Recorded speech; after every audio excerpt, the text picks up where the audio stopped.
Hey, everybody, welcome back to the big idea of this week's conversation around the power of negative self-talk. T-Free and K-Dub here. We're excited to dive deep with you. We're going to talk about how much more impactful that negative self-talk is. We're going to talk about 3 different ways to break us from those thought patterns. We're going to go on a couple of rants like we always do, so get ready to enjoy some of those. And I'm going to finish up with story time, talking about some of my experiences with some stacking the negative and how that can become an issue, especially over years. And then when you do see stacking occur, try after 2 negative events, get back to neutral as quick as possible. So excited to have you on this one with us, and let's get to it.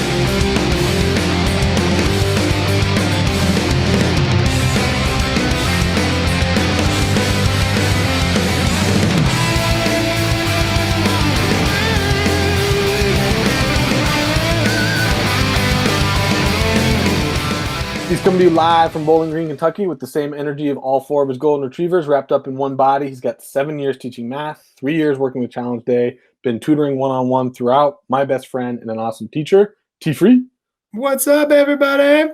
K-Dub's coming to you live from the Pacific Northwest. I don't know if I've actually seen you rock a whistle around your neck, but I'm challenging you next week to do it. The earphones almost bring the persona out. That he's got 11 years of teaching at middle school and high school social studies, 20 plus years coaching every sport anybody's ever thought of or created, including spike ball, I believe. My best friend, K-Dub. Thank you for the intro. Did not coach spike ball, but I did run the club that the kids were using to play it. What a weird game. Anyways, I threw that one out as a long shot and it still landed. Well, Pacific Northwest, spike ball is going to land. Thanks for listening, everyone, to Little Things Are Big Things Education, brought to you by Peak Stake Mathematics. Don't forget to rate and review us. We'd love to hear from you at littlebiged.com. Give us those 5 stars. We're quite certain that we're beginning to earn them. And if we're not, we'll take the grade inflation. T-Free, what's on the schedule for today? Hey, we are going big idea on the power of negative self-talk. And this is something that I've watched a handful of videos on. I'm very big on like the self-help, self-improvement, like the positive self-talk kind of vibe. But a few of the things I've seen on negative self-talk are just like eye-opening for me. And I was like, wow, like we need to shift it from the power of self-talk to the power of negative self-talk. And how much of a shift towards avoiding that is going to be massively important. And even just staying neutral is so much more beneficial than having like any sort of negative self-talk. Like even if we don't have an ounce of positive, if we can just stay neutral, like that's a massive win for us and our students. So excited to dive deep into that and talk about it. So that's kind of the game plan. Sweet. I love it. What's been your experience in your classroom with some of your students? Do you feel that usually when your students are crumbling, it's because they have a lack of positive self-talk or because they are full-fledged negative self-talking? No, that's a really good way of like reframing the thought process on it, because you're right. The breakdowns or the failure to launch comes from the negative self-talk, right? Like the kids who have positive self-talk, like I feel like that's how you go from 85 to 95 or 90 to 100. But the going from 0 to 85, right, that chunk that most of us have the hardest time getting through is definitely the kids with the self-talk and how damaging it is to their psychology. Right. I mean, I definitely teach in one of those subjects that is just like, it's okay to say I suck at math all the time. And to overcome that barrier literally is probably the difference between passing and failing. Like if you can get beyond the I'm no good at math concept, you now have a chance at passing a math class. I'm just going to cite the connection activity or conversation we had last week where I talked about my favorite math teacher other than Mr. Whitmore being the one who told me to go ahead and just skip because we both agreed I couldn't do it. So yes. Right. And you're like, negative self-talk around math is definitely a challenge. Yeah. And I mean, I can talk with my students that have been struggling and failing and are desperately trying to recover about, like, you've done this, you've shown that you can do it. You've done this, you know what you're doing. You've done this example with me. You've done this project. All I need you to do is jump in and take this one out. And it's like, boom, all of a sudden one thing happens. They're like, oh my gosh, I'm so stupid. I forgot to do blah, blah, blah, blah. Or I lost a negative. Like, I'm just the worst at math. I'm like, yo, you lost a negative. I do that on the board in front of you at least 3-4 times a week. Like, but it's this little thing that all of a sudden turns into this, like, and it grabs like all the past issues. You stack the negative and it's like game over. Well, I'm wondering, hearing you tell that story of, like, to me, a kid being able to identify that they lost the negative is proof of concept in terms of, like, no, you actually know the content. I'm Right? going to say that I was probably the one that identified they lost the negative. Okay. Because, well, I was just thinking about, like, I was wondering, the question I was going to ask on the back end of that statement was, how much in what you've learned about the power of negative self-talk is just changing the way that we think of something as a negative versus, like, it just being part of the process. Right. And I think a lot of that is the idea of just what is learning and the failure and all this stuff that we've talked about, right? And changing our language. Gosh, that is like, if you want to talk about changing your ability to learn in a moment, like going from like a state of mind where you're not going to let anything in your brain to, okay, I'm actually in a space where I can absorb information, like changing our language is critical. Yeah, and I just think, like, changing it, like, even that little thing of, like, instead of saying you're gonna fail a lot, it's like, yeah, you're gonna have a lot of attempts that don't get to the spot that you want to, in order to, like, that's a learning experience, and even taking the word failure out of there so that we can't call it. And I'm reminded of, like, one of the big language shifts that I made. One of the things that I learned this from another coach like 4 years ago. I know I keep circling back to football lately, but I used to not do enough of, like, asking my kids. Like, I would do too much of, like, the telling them what they did wrong. Like, hey, like, you should have thrown it here because of this, right? And so I started a shift based on going to a clinic and hearing another coach talk about, don't give the kid the answer, right? Just, like, ask them, why did you do that, right? Or how come? What was your thought process? Yeah, How what did was your you thought arrive at this process? decision? Yeah. Yeah, and so that was, like, really helpful. But I found from working with my players that even, like, the way you frame that question can create, like, a sense of, like, trepidation would be the best term that I could use, right? So I was kind of defaulting to the, like, why did you do that? And Yeah. for whatever reason, kids just heard that as, like, you screwed up. Why did you do that? Right? Even if Right. it was, and I was doing it literally after every single rep in practice. Like, whenever they had a choice to make as a quarterback, as soon as they were done, I would look at them and be like, why did you do that? And it was, like, literally no judgment. I told them in advance, like, I'm going to do this. And I could still see, like, the second guessing and the wondering and, like, the trying to legitimize. And then, like, a year and a half into that process, I started thinking about how to phrase the question. And I shifted it to my last year coaching the quarterbacks. I just shifted the question to, what did you see? Yeah. That was it. I just changed the question to, what did you tell me what you saw? And they would say, oh, well, I saw this kid doing that. Oh, great. That's exactly what I saw. That was exactly the right thing to do. Or, Right. hey, I could see how you saw that, but, this is what I saw. And then kind of coming up with some language around, I'm getting too much into the weeds of coaching, but just, like, the shift in language of, what'd you see? Or how Yeah. did you interpret the passage? What does this quote mean to you? Right. And then no judgment in that, and then you can actually get some progress moving. So No, I think that's brilliant. It's to go back to our red pen conversation. It's like you took the verbal red pen out of that, grading critique on a verbal, like, why did you do that? And it's like, oh my gosh, my parents just showed up and they're like, why did you do that? It's still there. And so to change to the what did you see is more of a, oh, what was I seeing is like a something I feel like I can answer versus why did I do that? It's like, oh wait, why did I do that? Like I think that's such a better question. And I think in math, I'm trying to think where I've gone, because I also had like a similar kind of progression in my questioning. And it went from the like are you sure? Or, like I found myself like anytime like they would give me an answer and it was supposed to be a negative, I would say positive or negative. And they'd be like, negative? Like I knew every time I asked that question, they would be like, it must be negative. And so I started, making sure I would be like positive or negative. And they'd be like positive, like why? And so a lot of times I'd get them, what's your next step? Like that would be kind of what's your next That's good. Yeah, or, I like that. Where do we go next? And then usually my follow-up is just why, and not the why did you do that, but more just the like, okay, where do we go next? Perfect. Why? Or what led you to that thought process? Or, like, and try to have them describe what they saw, what they were feeding off of to guide them. And so it's like getting them to do some of that reflection work verbally. And I think that's such a good thing in helping them build the confidence, like we talked about on Tuesday, and building the scaffolding to those next levels.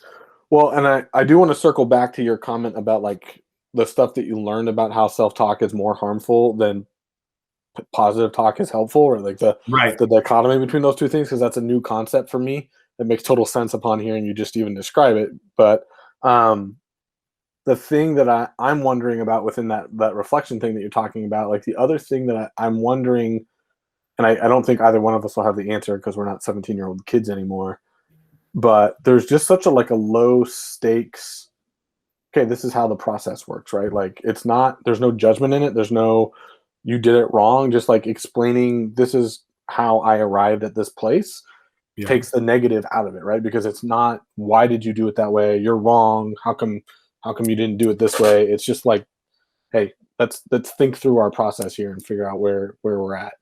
And I think taking that negative framing out of it can help get rid of some of that negative self-talk. Right. And I think just to kind of get everybody just their own little moment here to do a reflection, like think about a time where you in, athletics, academics, music, arts, whatever it is that like your passion is behind, where you did like 5, 6, 7, 10, 15 things beautifully. And then all of a sudden, like back-to-back things happened that went wrong. Mm-hmm. What happened in your mind to those 15 things that were positive? Gone in an instant, right? Mm-hmm. Like, and maybe you have a slightly different experience, but I know for me at least, like those two negatives, especially if they happen back to back. So I stack them. It's like this one counted as 1 point, this one counted as 4 points. Like all of a sudden, just bam! It just everything just got wiped, and those 4 points wipe out 15 points in a heartbeat. Like they're not a 1-to-1 ratio. And I'm trying to remember what the actual ratio I heard on it was a podcast or a YouTube's, one of the two, but they were talking about how it's like 3 to 5 times the impact having negative self-talk compared to positive. So, we can promote positive self-talk. Like I'm a big proponent of, we should change our language. We should growth mindset. We should be, I can believe it. I can manifest it. Like it's possible. I'm capable, all that kind of stuff. But if I'm capable, I'm positive, I'm worthy of it, I'm attracting this in my life, if I'm doing all of that, and at the same time, I'm like, gosh, I'm so useless. Why do I always make this mistake? Why does this always happen to me? Why does life hate me? Why does, this person hate me? Why are they out to get me? If that exists, even at a third of the level of my positive self-talk, I'm working in the negative. I'm not making any sort of progress. Yeah, I mean, I'm at more of I'm using negative self-talk as we speak here. Actually, I just caught on to that, but I'm thinking about, like, you asked us to reflect, and one of the things I was thinking about while trying to listen is I always do end of the year survey, which includes like feedback for me, right? Like, and pretty open-ended questions. And I was thinking about the fact that I can read 20 plus positive comments in a row and one negative comment. Like I've immediately forgotten everything that was said before that, and like focusing in on either getting defensive around why is this person wrong for saying that, and or like thinking about, do I need to reorganize the way my entire classroom works because this one kid was like had this one comment that was negative, and that's literally let's say like in an average year, 150 students giving feedback, you're going to get some that basically don't give you anything of anything on either side, right? Neutral feedback, Right. or no feedback. And then like, let's say like 100 positive comments and like 15 total negative comments. Right. And all I can think about are the 15. Right. 1-to-6 ratio. What you just Mhm. described there, right? Like 6 times as many people like, I love your class. You helped me. I learned. 15 are like, dude, like this wasn't for me. Like you're whack. And you're like, oh, worst teacher.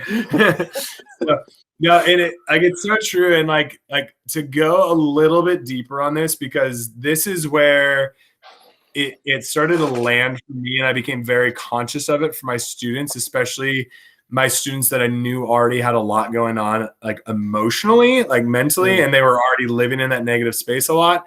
Like when they start to live in that space where all they see is the negative, no matter how much positive is in their life, like it becomes a habit.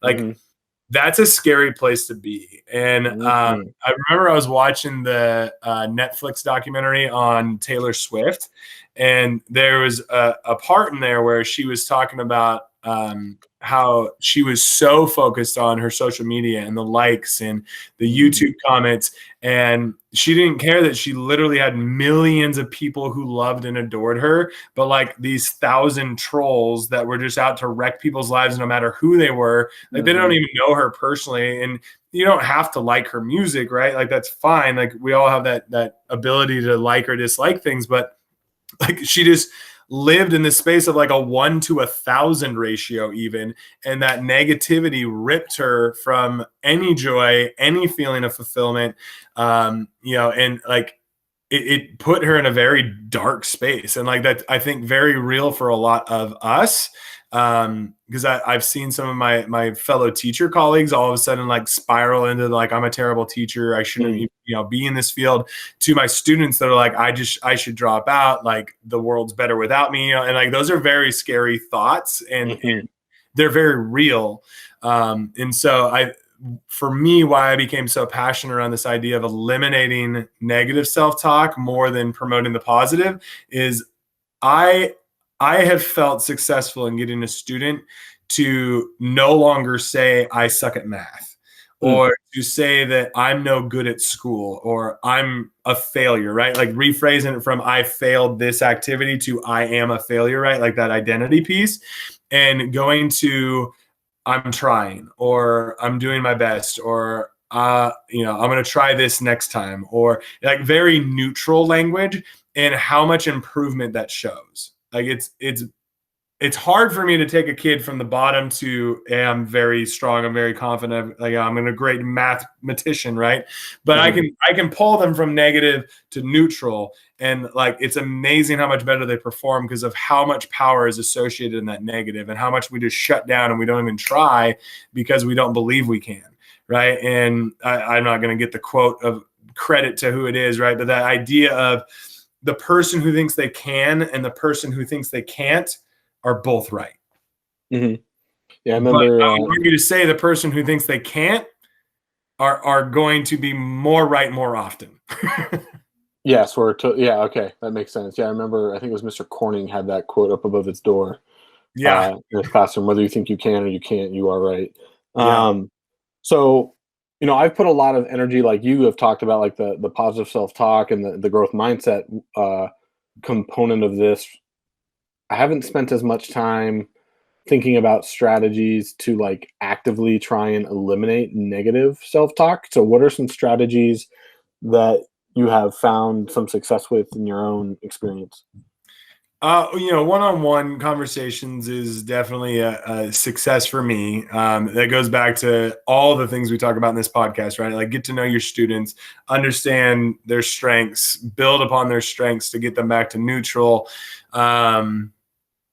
We talked about this on Tuesday about the warm-up activity, like feed them like success and then call them very intentionally so they can contribute to the class and build upon that. And so they at least get away from the I'm good at math to the I can do math or I math. At least it's not the I suck at math, right? Yeah. So I think the more we can get them to experience success, the more we can get them to at least change the language, right? The internal self-talk is something that's very difficult to change. It's something the student has to want to do. And I think this is another thing for us as teachers to be aware of, right? Is there's only so much we can do, right? And not to let outside things that we can't control impact how we believe we are doing as teachers as well. Like not to take it personal, right? Like, I forget which agreement it is, but the book, The Four Agreements, it's a super easy, short read. I read it a few months ago. It's been sitting on my shelf for like a year or two, but it's brilliant, right? It's got these super short things in it. And one of the agreements, I think it's the second or third one, is don't take life personally. And so like today I had a pizza party for my kids that performed the best on their statistics project we've done the last 2-3 weeks. And half of them didn't show up, even though they were pumped to come to the pizza. They've been talking about it for like 3-4 days. They were stoked about it. They didn't show up. And I was like, why weren't you there? They're like, oh, that was today. I was like, oh, they didn't remember free food for a party that they were pumped about that they earned. I'm not going to take it personal that they didn't turn in my assignment. It was just another one of those reminders that is like, this isn't personal. Right? Like they're not out to be like, Freeburg, I hate your class. I'm not doing your homework. Or it's like, this is not to take it personal. But if we can eliminate by building on the things you shared with us on Tuesday, I think that helps a lot. Okay. So another question that's kind of surfaced for me with this, I'm wondering about the like how the negativity, and I'm going to translate this to the classroom in a moment, so just kind of bear with me on the metaphor here, right? We hear about trophy culture, right? And everybody gets a trophy, and how like we actually have done, we being like the collectiveness of humanity, obviously not you or I, but people have done studies that show that actually the team that comes in last place and gets a trophy actually feels worse because they get the trophy, right? Like it actually it does more harm to that group of kids to give them a trophy than it does to just not give them a trophy. Right. According to a couple of studies that I've heard and or have had referenced in other things I've been reading. And so I'm thinking about this again in the idea of, I'm a systematic thinker, so I'm going to keep thinking back to like changing the way school works. Have you noticed, or did you hear anything in the work that you were doing about like, how does moving a kid who knows that they didn't really do what was necessary to pass a class, but they get moved to the 10th grade anyways, and then they get moved to the 11th grade anyways? Do you have any idea, like, if there's anything around, like, the amount of harm that that's actually doing to the confidence of a student if they know that they're just being passed to the next class, even though they don't think they did what was necessary to do that? I'm not going to be able to give you like research or statistics. I mean, I can share my experience because I have several students that are that way, especially in math, because, we do everything and anything we can to get them to a 60 and we move them to the next level. And they literally don't know at least 40% of the content according to our 0 to 10 grade scale, which is how most math teachers I know still grade. And they know they don't know that, and they go in with this mindset of I'm no good at math, so that's negative. I barely passed. I probably shouldn't be here, right? And so they know it. They try to be quiet. If they can be quiet, they end up just hiding and disappearing until all of a sudden, crap, they're at a 30% again, right? And they never raise their hand. For me, my experience in math, they will never raise their hand. I have to go over and be like, yo, can I help you? Like, no, I'm good. I'm like, you've got a 30 in my class, and I give you 40% if you just attempt it, which means you're not even attempting things right now. So I need you to like let me help you. And I don't know, this might be my own issues too, but like I don't like just forcing myself on people. So I'm like, I'm gonna ask if you want help, because I need you to ask for it. Because like I don't know if it's subconsciously I'm trying to have them practice asking for help because they don't like ever. But like, like I won't just show up and do it for them, like I'm like, hey, do you need help? And I'm expecting them to say yes. Can you please help me? And then if they're like, well, I don't know, maybe, I'm like, okay, what doesn't make sense? Usually the default is everything, right? And I won't help everything. So I'm like, okay, I get maybe everything feels confusing. What was the last thing that you struggled with? Let's focus on that, right? And so I try to get them to refocus on one. And for me, that's the overwhelm. And I think if I were to pick something, and I don't have research on this, but if I were to pick something that has massively impacted them long term on this just getting passed along, is I don't understand 8th grade math. Now I don't understand 9th grade math. Now I don't understand geometry, right? Sophomore year with me, how the heck am I going to figure out algebra 2 if I don't understand 3 years of math and it's overwhelming? And so for me, when I get a kid in geometry that literally has failed the last 3 years and we've just kind of pushed them through the system, is what do you know? Okay, let's start there, right? And it's the leveling ideas that we've come up, we've been discussing. And what was the last thing that made sense? Okay, based on that, what do you think we can use to do this? And make it a very small piece. I'm not gonna, to go back to your analogy from Tuesday, I'm not gonna put a brand new play in front of them and go full speed 11 on 11. I'm gonna break it down and say, okay, what did you understand? Okay, let's do that. Okay, see this part? What if I did this? Would this overwhelm you? If the answer is yes, we slow back down, we do another one. Okay, if I do this, does it make sense as to why that happened? Oh yeah, I see where that's coming from. Okay, cool. What would you do now as your first step? Okay, I would do this. Great. Now what does it look like? Oh, I already know how to do this, right? And so it's that adding layers on layers. And so I think if I were to pick anything, the shuffling through is creating this overwhelm, because our belief is I didn't pass this, I didn't pass this, I didn't pass this. I have no idea what's going on, and I'm not going to even try. Well, and I wonder, not being a math person and not teaching math, but I'm assuming there's a parallel with the humanities, English and social studies, right? What happens to a kid like that is that part of the expectation that the teachers walk into the room with, that we have to check ourselves on from time to time, and we have some strategies that we can use to overcome this, but we have an assumption that kids can read at a particular grade level, right? Yeah. So oh, okay, so I'm teaching 10th graders this year. I assume that they can read something with this Lexile score. Well, if the kid has kind of just been pushed along the process, but the last time they felt confident reading was 6th grade, or the last time they felt confident reading was never. Right. But they've still been pushed into this process. All you've done is put them into a place where the work is actually getting harder to do because they literally can't do the first step. Right. Right. Because the teacher is using more advanced language in the daily instruction and direct instruction element of the class. The language that is being put in front of you in a reading packet or whatever or in a video is more advanced than you're prepared to be able to work with for whatever reason. Maybe there's English language learner barrier to overcome, or just you've got things going on from a learning standpoint that are making it difficult. And there's things that we can do, right? As a social studies teacher, I can be very intentional about grabbing and maybe this is a resource that we should share in a future episode, grabbing Newsela is a really great resource, right? Because you can actually pick the grade level that you want to create it at. And then it gives you the exact same source, but it changes the font size and the spacing and the language to fit 6th grade, 9th grade, whatever.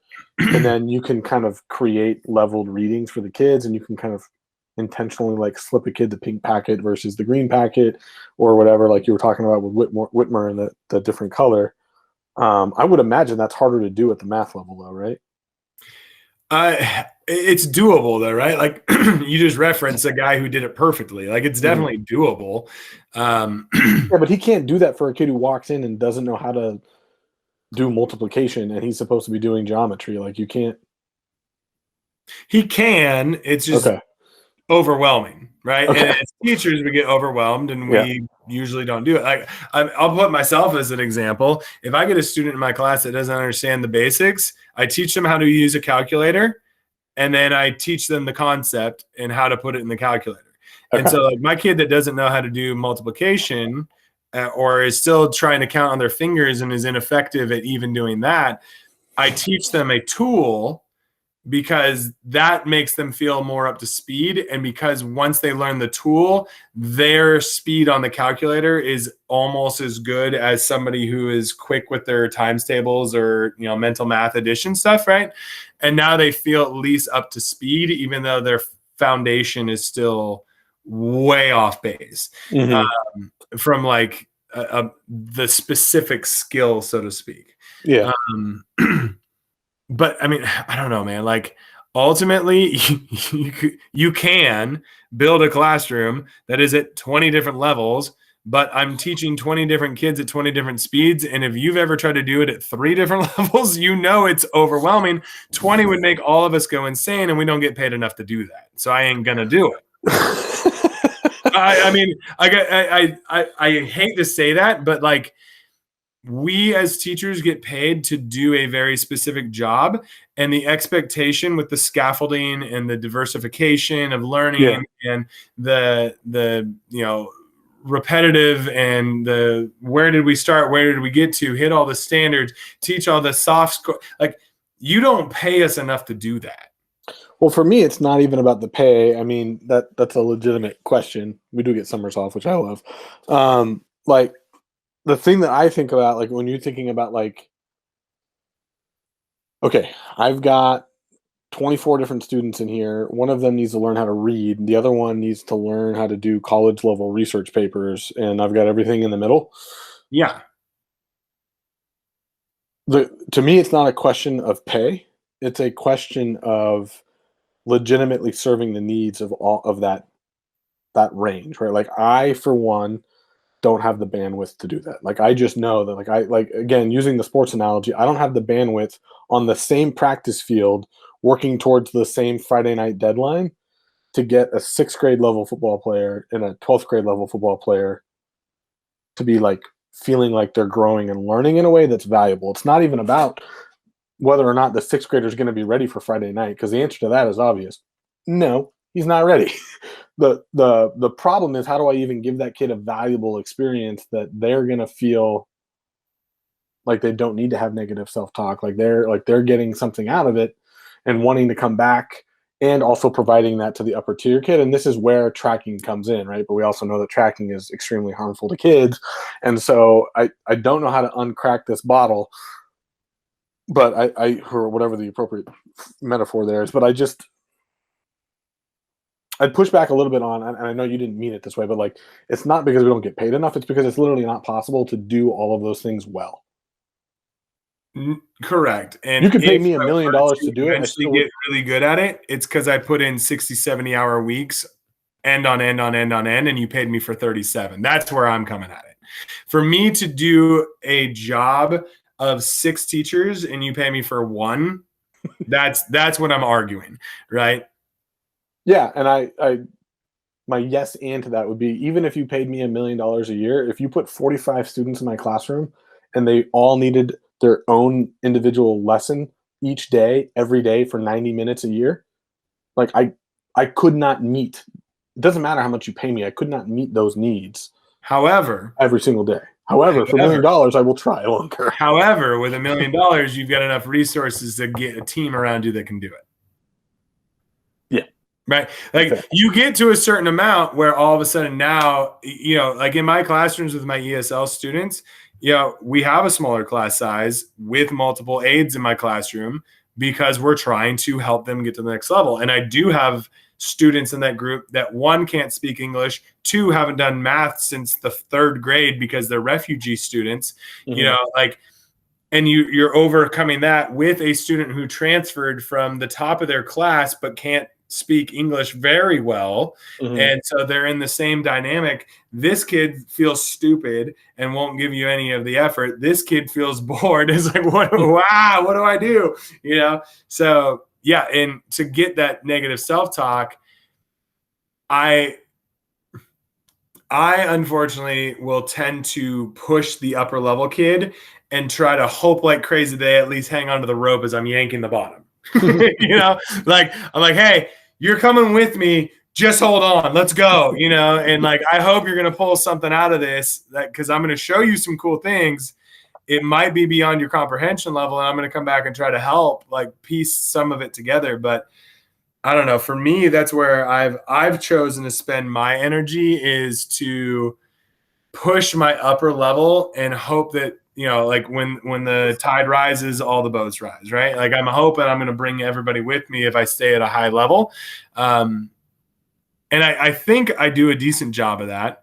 I think you're not relying on just hope, right? Like you've got strategies that you're using to give those kids a chance to keep up. So it's not like you're only teaching 5 kids and hoping that the other 10 are learning by osmosis. So it's not pure hope on your part. So I want to give you some credit for how you're doing. And again, like I know I derailed us with the system talk there, but like the system has set you up to be in that position, and there's no good way to solve that without.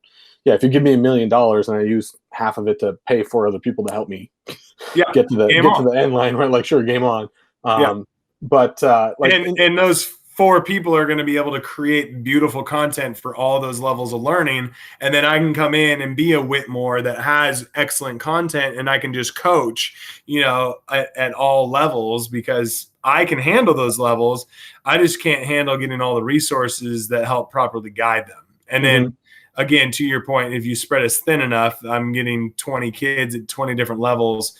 Each kid is literally going to get 3 minutes a day of my attention for an hour class. Yeah. So knowing in advance a little bit some of the other strategies that you talked about for like moving on from negative self-talk, I have created kind of a negative feedback loop here where we're talking about something that we don't have a lot of control over. So one of the things that you talked about is movement, right? Like the idea of like literally moving out of the space where the negative self-talk is happening.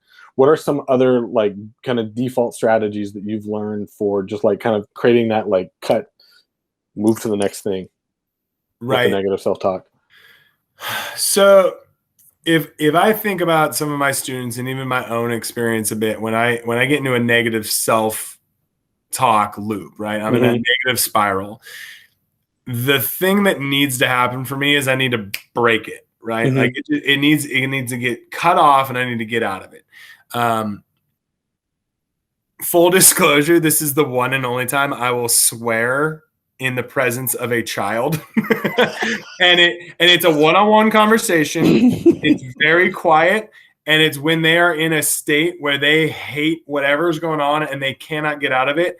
And I'm like, you know what? You're right. That is complete BS, right? But I'll say it. And that, dude, if you have not cursed all year and you say something in front of a student in a very meaningful, impactful way, it breaks them. It gets them to a different spot, and it has to be very strategic. And I've never been called to my principal's office for using it. and again, it's not a public thing. It's not in front of my class. It's a very individual, very quiet, and it's usually with a kid who's been dropping F-bombs in my class all year anyways. And so it's enough of a shock factor that it breaks them from their current thought patterning. And it's almost a connection piece, because they're like, oh, he's going to relate with me. Okay, let's go, but you have to break it. And so, yeah, there's 3 primary ways that I've experienced to break those. And the first you talked about is physical movement, right? Like if we get our body moving, like it goes from one to the next. Like if I'm pissed off and I need to get out of a state of mind, I'll go for a run, right? Or I'll go play basketball or volleyball. Or I'll go like hit, like punch a pillow, right? Punch something soft. It punches back. If any of our high school boys are listening to this, do not punch a wall. You will break your hand. I've seen lots of my friends do it. But find those ways, find those ways to get that energy, that stuckness to just move through you, right? Like your body, your physical movement's one way to do it. The other is to shift your focus. If all I'm focused on is all the crap that's going wrong, all I'm going to see is all the crap that's going wrong, right? And I know we've done this before, but if you were to close your eyes, or if you were to look around the room first and look for all the things that are the color green, and you focus on finding all the things green, I tell you to close your eyes and I say, what are all the things in your room that are the color blue? You're not going to see as many things in your mind with your eyes closed that are blue as what was actually there, because you weren't focused on it. Then I say, okay, open your eyes, look for things that are blue. You're going to see more things that are blue. So if we can shift our focus from all the crap that is wrong to all the things in our life that we're grateful for, it's a massive 180, right? If you can at least go to a spot where you focus on the things that you can control instead of being stuck on the things that you're out of control with. If you can change your focus to what you did right instead of all the things you did wrong. If you can put focus on when you accomplish something versus all the times you failed, right? Like the shift of focus breaks that pattern.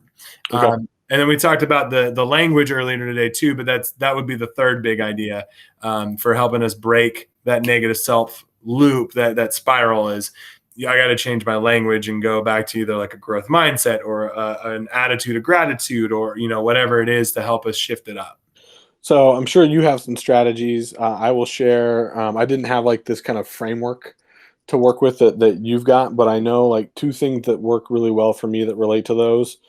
And they're almost kind of one and the same, is like if I'm getting to a point where I'm realizing that I'm just like uber frustrated and I'm like seeing the color red is the phrase, right? I just I'm ready to punch a wall. Right. And I was showing my knuckle to those of you. I played soccer in a game and got really upset and split my knuckle on a goalpost because I gave up a goal. So to T Free's point, don't punch things that hurt more than you'll hurt them. Physics, baby. And don't hit people. Yeah. Or anything that's alive. Yes, please. Don't hit your dog either, right? Hit a pillow. Inanimate, soft objects. Beautiful. Yeah. For me, it's like getting up and like physically getting out of the space, right? So it's not necessarily like the movement itself for me, but when I think of the movement, it's like, okay, like if I'm working, like we joked about the IKEA project a couple of episodes ago, right? Like for me, like if I'm doing the IKEA project in the living room, I need to go to the bedroom. I'll go take a shower. I'll go for a walk. But for me, it's, at least the way I think about it, it's not the walk that's helpful. It's just like getting myself some space from the thing. And then from like a shifting my focus, it kind of goes into that same thought process of how do I shift my focus? It's, well, I'm going to get out of this space. Like, but the thing that I struggle with the most for both of those is how quickly can I recognize that I'm either headed down that path or I've already gone halfway up the mountain and I need to get back at some point. So I'm wondering when you're talking about shifting the focus, or for any of these strategies that you're talking about, or like the key element is recognizing that you're in that space in the first place, right? Right. And a great way to just build a pattern to get you out of it, because I'm a huge believer of energy, and I think removing yourself from the space of frustration is powerful because it removes you from the negative energy that has been created, period, right? Mm-hmm. So hallway conversations, right? Like we move into the hallway. The IKEA project, we move to a different room. You've held a lot at work today because you were holding space for kids that were going through traumatic crap, or you were holding space for your frustrated coworker that's struggling with their students and their spouse or whatever it is, right? And you're carrying this because you showed up as a really good human. You got to go take that shower and physically rinse all that crap off of you because it's there. Like I'm a firm believer of that. With all of us stuck at home and all of this computer and COVID and all this stuff, right? You've got to set like a 45-minute timer and physically get up, move, walk around, change your element, change your space on a regular basis, even if it's 3, 4, 5 minutes.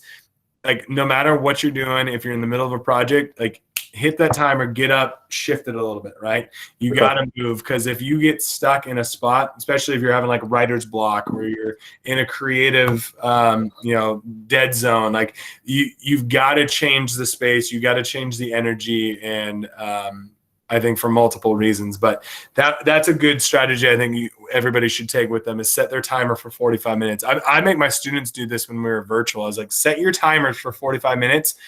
If you have worked on my homework assignment for more than 45 minutes, walk away from my assignment. Go, take the trash out, go get a glass of water, go play with the dogs, go, scroll through Instagram for 5 minutes, then turn your phone off and keep it out of reach again, right? Because I don't want it to be a distraction while you're in the moment. But I do need you to shift it every 45 minutes. Okay. Is the 45 minutes, like, is that something, like, is that just like a random time, or did you come up with that from somewhere? I heard it on a podcast between, I think, 45 minutes to an hour, somewhere in there. I have a shorter attention span. So I'm like, I'm going to go on the short end of that. So, Yeah.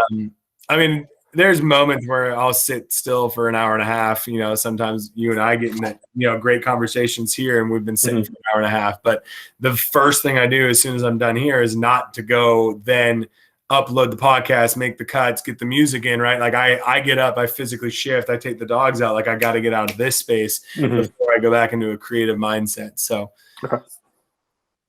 Well, that makes sense. That's a tip I'll use for myself, at least. I think that's a good one. And it doesn't have to be long, right? It's just maybe even, for us that are more physical and we like that energy movement, it's at 45 minutes, I get off of whatever chair I'm at. I do like 3 squats, 3 push-ups, a couple of crunches, drink some water, and I get back to work, right? It can be quick. It's just you have to break the pattern. You got to get from one space to the next to keep yourself alive.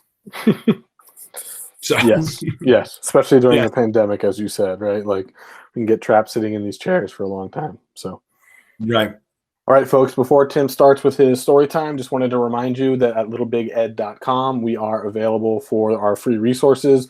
This week, I'll be putting up an example of how to find those components within a larger skill set that you can break things down as, to kind of give you an example or a template to work off of in your own classrooms.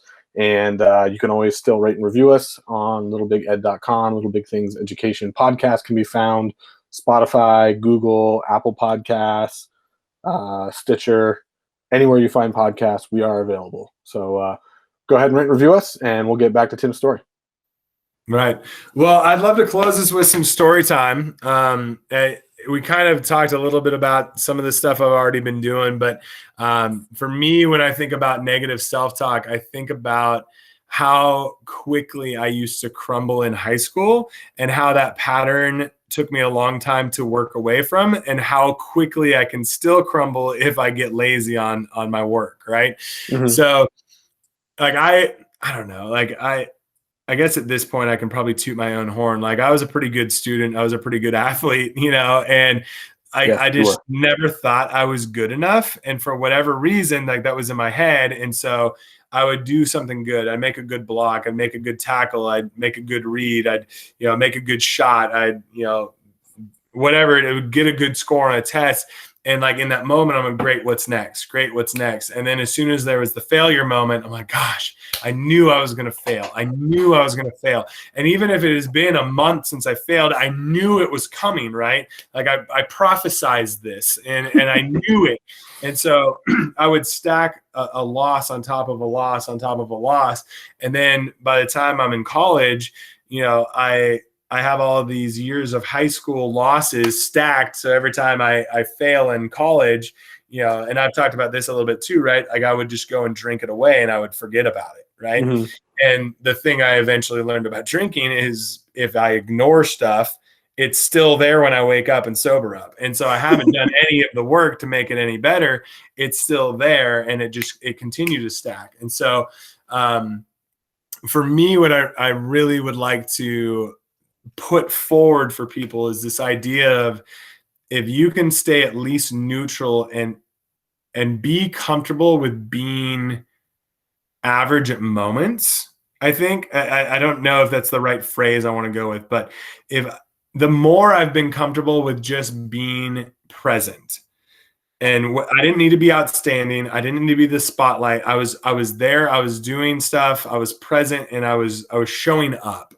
The more comfortable I was, like acknowledging that part of my life existed, and instead of, oh, I'm always going to fail. Yeah, I am always going to fail. Like that's part of growth. We've talked about that, but changing my language, changing my meaning behind that has been huge. And then being able to just be present has been a great part. And so I think that's when I started to hear this about like 3 to 5 times more impactful having negative self-talk versus positive self-talk. I'm like, oh, I just need to get really good at being neutral. And so the more I've been able to do that, the better. And so like I shared, kind of early on. Now, where I end up now, like if I'm playing co-ed volleyball or something, right? And I go and I get a great kill and then another great kill and a good dig. And then I get blocked. I'm like, crap, like I can't believe I just got blocked. Like I just lost a point for us. Like I already forgot that I scored 3 points or whatever, right? But then for me, again, where this happens and almost pulls me out of the game for a play or two before I'm like, yo, refocus, reshift, is if it happens twice in a row, right? Like if you compound something, game over. And I see this with my students. I saw this in softball the other night when I was DJing. Like I watched the catcher, miss a ball, kid scored. Next play, bunt, catcher picks up the ball, airmails it in the left field, misses the first baseman. Like literally was out of her element for the next like 2 innings. You could just see it in the body language, all of it. And so for me, if I was going to try to put like another like red flag trigger for me on like trying to help me get out of this pattern, I need I need a movement. I need a sound. I need something where when 2 things go wrong, I need to do this because I know I'm spiraled and what's going to happen for the next however long it takes me to get out of it, it's going to take much longer than if I have something that reminds me, oh, you just had 2 errors. You got to shift your thinking now. So for me, that's been my awareness piece is like when I know 2 things go wrong, I'm like, okay, I got to go back to neutral. And it's really hard to get me to go positive, but I'm at least better at getting from a negative spiral where it's going to be a mess for a while back to at least neutral because I know how impactful that negative self-talk is. So I think if I were to leave a takeaway for people, it would be 1, don't let things stack, especially over years. That creates a massive issue and it can lead to a lot of like the addictive behaviors and the numbing out into the avoidance and all the stuff we've talked about. And I know we see in our students, so please have those like vulnerable, honest conversations with your students when you see that happening, because it happens in all of our classrooms. I truly believe that. Sometimes it's just hard to see because they're really good at covering it. And with perfectionism too, that's sometimes where they'll cover a lot of that hurt, pain. Because if I'm perfect, then I don't have to worry about that time I messed up. But as soon as I mess up, it ruins my identity because I'm a perfectionist, right? So try to avoid stacking at all costs. And when stacking occurs, get back to neutral as fast as possible. So I love that. I like the idea of getting back to neutral, and I'm glad that you found some strategies that are working both for you and your students. So thanks for sharing that. You're welcome. All right, everybody. We'll see you next week. Always learn at Peak State. Make it a great day.